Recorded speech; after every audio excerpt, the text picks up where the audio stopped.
시청자 여러분 안녕하십니까. 이문세 정상회담 2부 시작하겠습니다. 오늘 이제 2부에서는 이제 인도 이야기를 좀 말씀을 좀 드리려고 합니다. 뭐 인도라고 한다면 우리하고는 굉장히 좀 거리가 멀었던 뭐 그렇게 된 이유 중에 하나는 이제 인도가 1947년 독립 이후에 1990년대까지 이제 이른바 인도 국민회의 일당에 의해서 이제 지배되었던 이제 국가였는데, 이제 인도 국민회의를 이끌었던 네루, 또 그의 딸 인디라 간디, 또 인디라 간디의 아들이었던 라지브 간디, 이 3대가 모두 이제 사회주의적 성향을 강력하게 보였고, 뭐 그러다 보니 개방 경제를 하지 않고 이제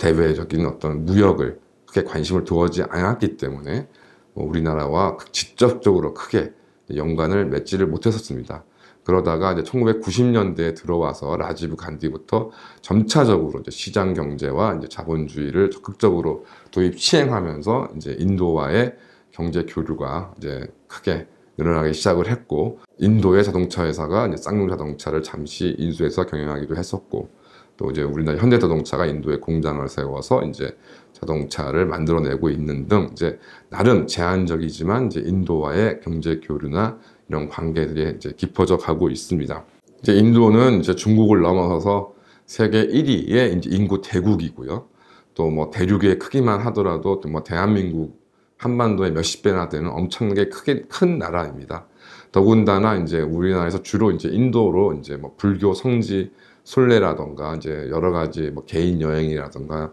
인도 여행을 꽤 많이 이제 다녀오셨는데,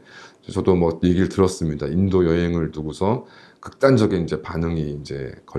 나누어진다. 인도 여행이 너무 좋아서 그러니까 인상이 깊어서 잊혀지지 않는다는 사람도 있고, 너무 끔찍해서 잊혀지지 않는 사람도 있다 라고 이제 얘기를 많이 들었습니다. 그리고 뭐 요즘에 최근에는 유튜브들 통해서 이제 인도 여행을 하는 모습들을 볼 때마다 와, 저 나라가 과연 21세기 국가인가 생각이 들다가도, 또 이제 외신에 따르면은 인도가 나름 이제 핵무기를 보유하고 있는 나라이고, 또 자체 발사체를 갖고 있는 나라일 뿐더러 최근에는 달 탐사까지 이제 성공하는 또 최첨단 기술을 또 갖고 있는 나라. 또 뭐 아시는 것처럼 뭐 최근 세계 뭐 무슨 매그니피센트 7, 뭐 빅테크, 뭐 6, 뭐 기타 등등이 말들이 많은데, 뭐 가만 보면 이제 여기에 근무하고 있는 이제 그 직원들의, 특히 그 고급여 직원들의 상당수가 이제 인도계이고, 또 뭐 CEO가 인도계인 경우도 많고, 심지어 이제 최근 영국에는 이제 인도계 영국인이 이제 수상으로 오르는 뭐 기원까지 토하고 있다고 해도 과언이 아닐 것입니다. 그래서 참 인도야말로 참 알다가도 모를 나라이고, 모르다가도 알 정도의 정말 말 그대로 미스테리한 어떤 성격을 갖고 있긴 합니다만은, 뭐 결과적으로 뭐 인도도 사람이 사는 나라이고, 뭐 인도를 두고서 이제 중국에 대항하는 세력이 될 것이냐 말 것이냐의 말도 많고 탈도 많습니다만은, 어쨌든 지금 당장 인도가 뭐 중국을 견제하는 그런 뭐 G2, G3에 버금가는 그런 나라가 될 가능성도 없지만, 또 지난 30년 동안의 인도를 지켜보면 인도가 나름대로 그래도 힘을 키워가고 경제를 성장시키고 나름 나라 국가를 발전시켜 나왔다라는 점도 또 의심의 여지가 없는 사실이기도 합니다. 그리고 그러한 이런 인도의 가장 중심적인 인물이 나렌드라 모디 총리라는 사람이 있습니다. 그래서 오늘은 이 총리에 대해서 간략하게 좀 말씀을 좀 드리려고 합니다. 나렌드라 모디 총리는 1950년 9월 17일에 이제 봄베이 주에서 이제 6남매 중 셋째로 출생했다고 합니다. 뭐 앞서 이제 말씀드린 네루나 인디라 간디 이런 사람들은 이제 인도의 카스트 중에 상층 카스트에 해당된다고 볼 수 있는데, 모디 총리는 이제 빈곤한 수드라 계열의 이제 카스트의 집안 출신이고, 당연히 따라서 이제 어려운 환경 속에서 스스로 뭐 일을 해서 돈을 벌어야 하는 그런 환경에서 성장을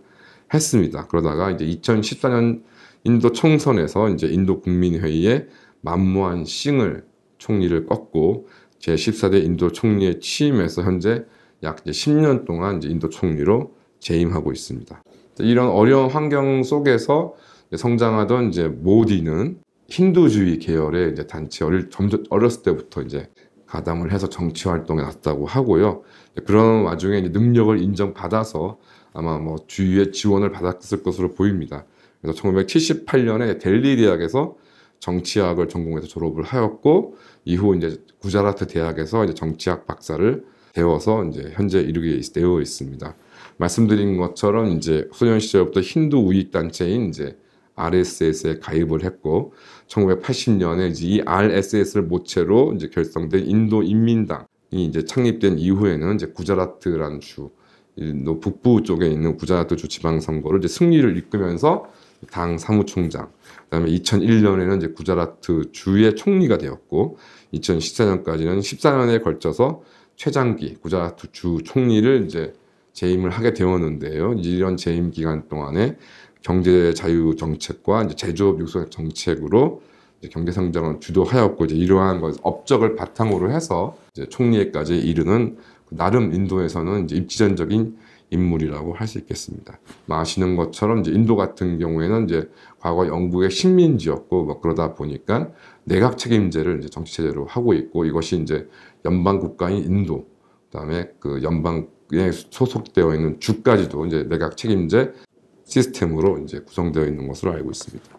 이런 이제 모디에게는 굉장히 하나의 크게 오명이 하나 있는데요. 이제 2002년 2월 27일 날 이제 수백 명의 이제 힌두 교도들이 타고 있던 열차가 이제 화재로 불타서 60여 명의 인명 피해가 발생하는 사건이 이제 구자라트 주에서 발생을 합니다. 앞서 말씀드린 것처럼 당시 인도 구자라트 주의 총리는 이제 모디였고요. 그런데 이제 당시 이제 모디 주 총리는 이제 무슬림 교도들이 방화를 해서 벌어진 일이라고 이제 발표를 했다고 합니다. 그래서 다음날 격분한 이제 인도 힌두 교도들이 구자라트 전역에서 이제 반이슬람 시위를 이제 벌이게 되었고, 주 정부 발표는 이제 790명의 무슬림과 254명의 힌두교들이 사망을 했다라고 발표했지만, 실제로는 뭐 2,000명이 넘는 사람이 이제 죽었을 것이 거의 확시된다는 상황도 있고, 이에 따라서 어쨌든 15만 명이 넘는 사람들이 이제 피난을 했습니다. 이제 문제는 이제 앞서 말씀드린 것처럼 당시 구자라트 주 총리가 이제 그 열차에서의 그 화재 사건이 무슬림에 의한 방화였다라고 발표한 것이, 그 발표에만 그치지 않고 이른바 이제 극단적인 힌두주의자들과 결탁을 해서 이제 무슬림 교도들에 대한 대규모 시위와 이런 집단적인 린치에 역할을 한 것이 아니냐라는 이제 의심이 있었고, 그래서 상당 기간 미국이나 서방 국가는 모디를 이제 이러한 테러의 배후로 의심하면서 한때는 입국도 금지했던 그런 시절이 있었습니다. 최근에는 이제 모디가 이제 장기로 집권을 하면서 나름 이제 뭐 미국과 서방에 반대하지 않는 모습을 보였기 때문에 최근에는 이제 그런 제재가 해제되었습니다만은, 이제 이러한 모디의 이제 극단적인 힌두주의, 반 이슬람 어떤 이런 공작에 대해서 관여한 것이 아니라는 의심은, 사실은 이제 모디가 인도에서 엄청난 인기를, 나름 지지를 갖고 있음에도 불구하고 또 격렬한 반대도 동시에 가지고 가는 뭐 그런 것들이 어떤 기본적인 요인이 아닐까 생각합니다. 어쨌든 반면에 이제 예전에 뭐 어떤 청년 조직으로서 가담했을 때 모디는 아주 뭐 극단적인 반무슬림주의를 표방을 했습니다만은, 그래도 구자라트 주 총리로서 이제 이 정치를 하면서는 이제 힌두 우익 조직의 영향력이 그래도 나름 대폭 축소되었다. 그리고 종교적으로도 이전보다는 훨씬 온건한 모습을 보였다는 평가도 있다고 합니다. 어쨌든 이제 앞서 말씀드린 것처럼 이념적으로는 극단적인 이제 힌두 민족주의를 표방하기는 합니다만은,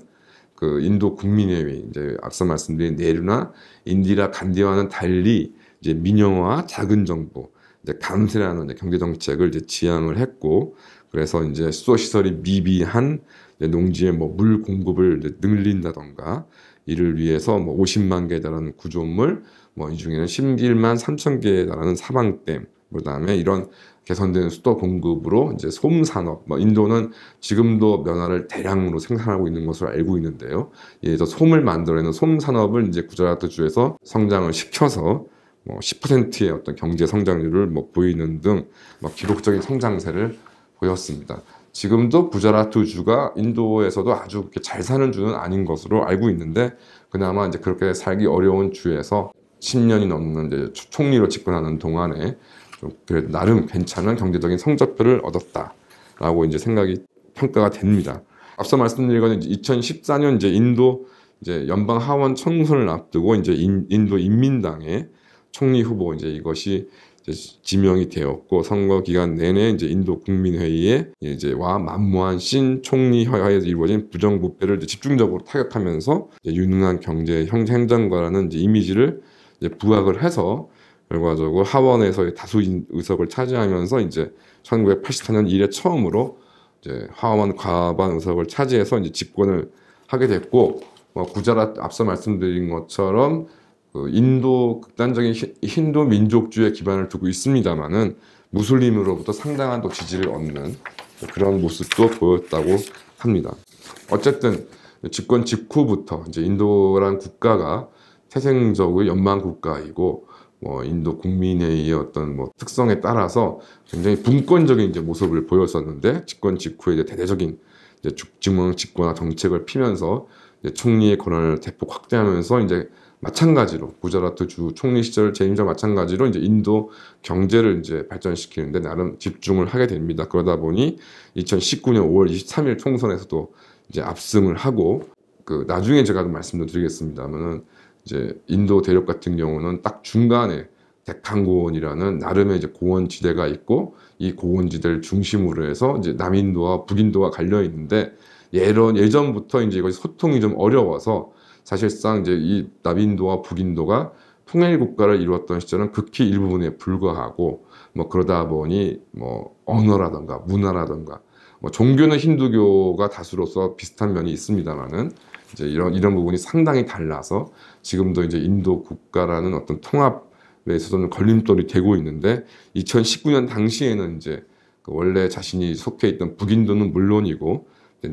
남부 인도에서도 나름 이제 선거에서 선전을 하는 이제 그런 모습을 보였다고 합니다. 그래서 집권 초반에는 특히 이제 메이드 인 인디아라는 슬로건으로서 이제 중국을 제치고 이제 제조 국가로서의 인도를 이제 표방을 해서 나름 이제 성과를 거두었고, 이제 구자라트주 총리 때와 마찬가지로 공공교육 예산을 이제 15% 넘게 대폭 삭감하고 부유세, 소득세를 또 크게 줄여서 이제 감세도 하고, 그러면서 취임 후 4년 동안은 이제 인도 평균 경제 성장률은 7.23%로 이전에 만모한 신 총리 시절에 이제 6.39%는 약간 더 올라간 수치. 그래서 만모한 신 총리 시절에도 비록 그 소속이 이제 인도 국민회의였습니다만은 이전에 네루 시절의 인도 국민회의는 아닌 이런 이제 자본주의적이고 시장 경제를 지향하는 이제 그런 세대들이 이미 시작되었기 때문에 경제 성장률 자체는 큰 차이를 이제 보이지 못했었습니다. 그러다가 이제 2019년에는 이제 인도의 경기 침체가 닥치면서 이제 모디 총리에게 이제 위기가 찾아왔었고, 그러다가 이제 코로나19 사태로 인해서 이제 인도 경제 성장률이 곤두박질 치는 그런 모습을 좀 보였습니다. 그러다가 이제 코로나가 해제가 되면서 이제 성장률 다시 이제 8.7%를 기록하면서 현재 또 비슷한 경제 성장률을 유지하고 있으면서 이제 인도 경제 성장의 어떤 발판을 지금 만들어 나가고 있는 상황이고, 잘 아시는 것처럼 이제 대외적으로는 미국과 굉장히 그 친서방 정책을 이제 추진하면서 커드웨이 이론으로도 언급이 되기도 한과 동시에 또 우크라이나 러시아 전쟁으로 러시아에 대한 제재가 강화되니까 러시아산 석유를 또 수입을 해서 또 실리를 추구하기도 하고, 또 이제 브라질과 이런 아르헨티나 같은 나라 주축이 되는 주로 이제 예전 제3세계 국가로 불리는 이들과의 어떤 연대도 함께하는, 또 중공을 그렇다고 적대시하지도 않지만 또 그렇다고 중공과 내놓고 친하지도 않는 적절한 거리를 유지하면서 이제 중공과 미국으로부터 양측으로부터 저 이익을 다 얻어내고 있는 굉장히 실리적인 모습을 보이고 있는 것도 모디의 한 특색이라고 할 수 있겠습니다. 또한 이제 파키스탄과도 굉장히 좀 애매모호한, 그래도 복잡한 양상을 좀 보이는데요. 그래서 파키스탄이 테러 지원군이라고 해서 파키스탄을 이제 몰아붙이면서도 이제 전면적인 전쟁까지는 이제 이르지 아니하였고, 그렇다고 해서 또 조용히 있는 것이 아니라 아시는 것처럼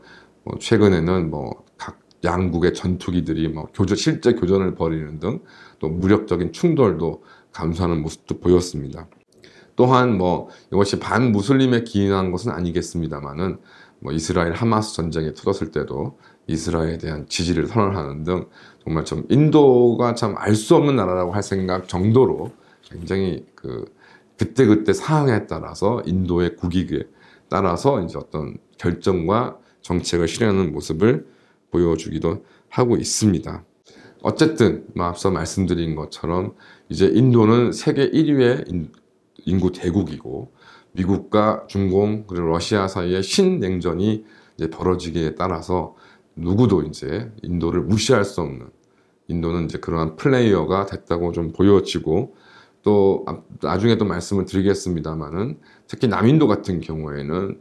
뭐 인도뿐만이 아니라 전 세계 첨단 산업의 중요한 기지 중에 하나로 역할을 또 수행하고 있고 우리가 인도에 대해서 가지고 있는 선입견과 달리 전반적인 교육 수준도 높고 특히 여성에 대한 여성의 지위도 굉장히 상당한